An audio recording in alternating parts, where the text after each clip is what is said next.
Channel 21 নিউজে আপনাদের স্বাগতম। সাথে আছি আমি মাহফুজ আক্তার শিমুল।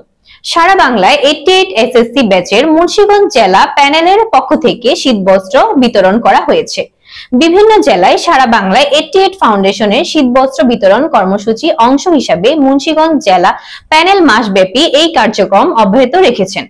মুন্সিগঞ্জের সিরাজদি খান, মালখানগর, চৌরাস্তা বাজার, তালতলা বাজার সহ বিভিন্ন পয়েন্টে নৈশপ্রহরী, অসহায় ও ভারসাম্যহীন এবং ছিন্নমূল মানুষের মাঝে শীতবস্ত্র বিতরণ করা হয়।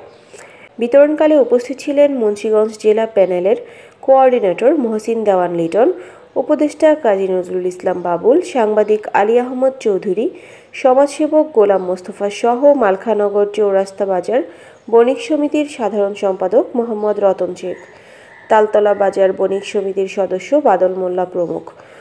উল্লেখ্য, সারা বাংলা 88 ফাউন্ডেশন প্রতিষ্ঠা করেন কাজী মোস্তাক আহমেদ ইমন। 2021 সালের সেপ্টেম্বর মাস থেকে এর কার্যক্রম দেশে এবং প্রবাসে বিভিন্ন ইউনিটে অব্যাহত আছে। মুন্সিগঞ্জ প্যানেলের পক্ষ থেকে এবছর তৃতীয়বারের মতো শীতবস্ত্র বিতরণ করা হয়েছে।